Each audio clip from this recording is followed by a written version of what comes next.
Hello everyone. So Mikel Merino finally made his Arsenal debut quite early. I actually thought he was going to be back after the international break, but hey, that is a huge positive. But we do need to talk about his 26-minute debut. I don't think a lot of people have talked about it. I recently went and watched that game back again just to focus on Merino's 26 minutes, and he was absolutely incredible, absolutely incredible. How incredible was he? Well, Mikel had this to say after the match. Mikel Merino was really good. He was ready despite having only one training session with us. He was buzzing to have his chance to start his new chapter, and he's done really well against PSG. I totally agree. Now, watching that game, and even before looking at the stats and everything, I just watched that game to see how he was in terms of keeping the ball, because in the second half, you weren't really trying to get a third and fourth goal. You had a few chances, yes, but that wasn't really what you were trying to do. PSG started creating a couple of chances that hit the post and stuff, so we were just trying to, win the ball back in midfield and, win the duels, make the tackles in midfield, keep the possession, play the football and in between them, and get the ball forward and all that. Just don't lose the ball. And Mikel Merino did that incredibly well. Now, before Mikel Merino signed for us, in the process of him almost becoming an Arsenal player, or before he becoming an Arsenal player, there's something that we banged about a long time, and that was the duels. Last season, in the 2023-2024 season, Mikel Merino won the most duels in the top 7 leagues. Yes, out of any player, he won the most duels, and that was 326. Now, those numbers are not lucky numbers. Out of 7 leagues, you're number one in terms of that stat. I think Atta would absolutely love that. I'm sure if Atta did not watch Merino ever any other aspect, and he just asked, okay, how many duels has he won? And he was told he won 326 last season. He was the best in the top 7 European leagues. Atta would say sign that guy right away. And this is a big signing now. Him getting signing for us and then ending up missing games against Tottenham and Man City, not ideal for us. I think if he was involved in those particular games, maybe he could have even picked up a result against Man City down to 10 men, having an option from the bench, or maybe even starting the game. He's the kind of player, if you put him next to Partey and Merino, if you put him next to Partey and you also put him next to Declan Rice, it would be basically a block that you can't pass, including the other defenders behind them, 4 or 5 defenders. It would be absolutely incredible. Now, let's take a look at the game that he had. Now, he came on in the 64th minute. He did play 26 minutes as mentioned. Now, he attempted 3 tackles. He completed 2 of them. He made 2 clearances. He won the ball back for us 3 times, and he won 4 out of his 6 ground duels. Now, that was in 26 minutes of playing time. I did watch one particular tackle that he made where PSG were trying to counter-attack, and he was just incredible. He was just excited.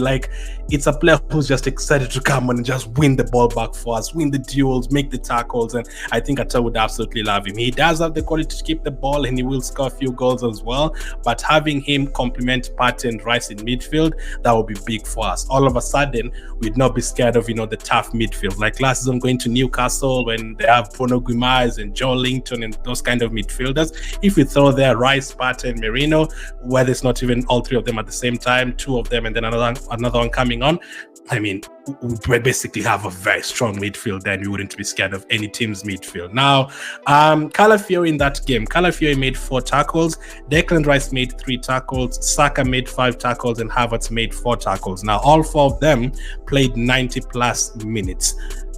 This guy, Merino, played 26 minutes and he completed 2 out of his 3 tackles, and only those 4 players made more tackles than him for Arsenal in the game, which is absolutely nuts. He had more tackles than someone like Thomas Partey, and only 1 less than Declan Rice. And Partey and Rice are very, very good players, but Mikel Merino's strength in duels and tackles, that will really benefit us. Speaking of duels, Calafiori made 4 out of 9 duels in that match.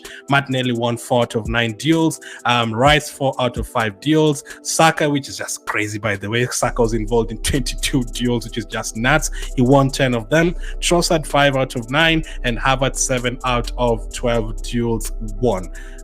This guy, Mikel Merino, he came on and he won 4 out of 6 ground duels in literally 26 minutes. So if Merino started this game and played 90 minutes, you could easily see him winning, 11 out of 13 duels or something like that, which would be the most in the team for us. So the fact that we have this kind of player to add to our team, the fact that we've been playing without this kind of player in our team, I cannot wait, man. I'm imagining a situation where we'll have Odegaard fit, Merino in the team, Partey fit, Jorginho there, Declan right there, options of Nwaneri from the bench, and we've not even mentioned our defense, the likes of Ben White, Timber, Calafiori.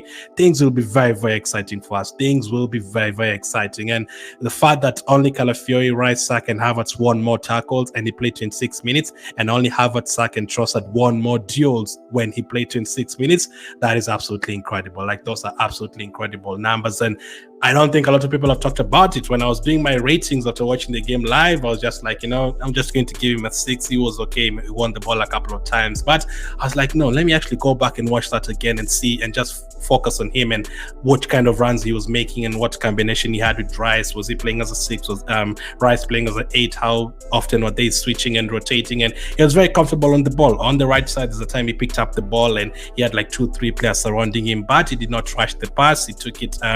He was comfortable. He did not panic at all, and he picked up the pass.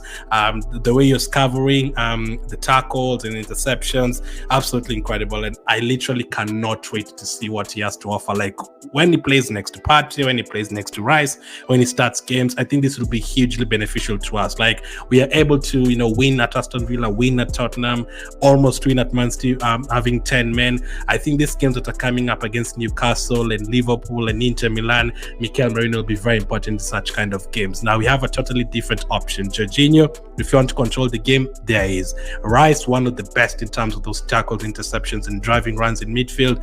Part in terms of the control and the experience in that position. And then you now add a player who's just phenomenal in terms of tackles and winning duels in midfield. If you have a game where you have all three of them on the pitch at the same time, I basically cannot see anyone passing. And what did Mikel Merino have to say after the games? So this is what he said: I think I'm a much better player than I was 4 weeks ago. I am on a different level. Those are big words. He's only been here for literally 4 weeks. So him already saying that he's improved as a player before he even played for Arsenal, incredible. He also went on to say, they do things that I've never seen in my career. The methods they use are completely new to me. It takes time to adapt, but when you get it, you're at a different level. That is a huge compliment to Arteta and the rest of the coaching team and the rest of the team, the squad, because when a player like this who's very quality has just won the Euros and he had the most duels won in the top 7 European leagues last season, he's a player who has quality. He's played in the Champions League before for Real Sociedad, so he's a top player. For him to come to Arsenal and say I've already improved as a player, he's 28 years of age. He's not like he's 19 or 20 and he's just starting his football career. No, he's been in and around the game for more than 10 years. He's played in the Premier League before for Newcastle. He's played for Dortmund. He's played for Sociedad for Spain. So he's a player that has been in and around the football world. So for him to say that he's already improved as a player, that is a huge compliment. So I'm absolutely excited to see what he has, what more he has to offer. Big return for us. We lost him in kind of a weird way with that injury, but now that he's back, I cannot wait to see how much more he offers to us.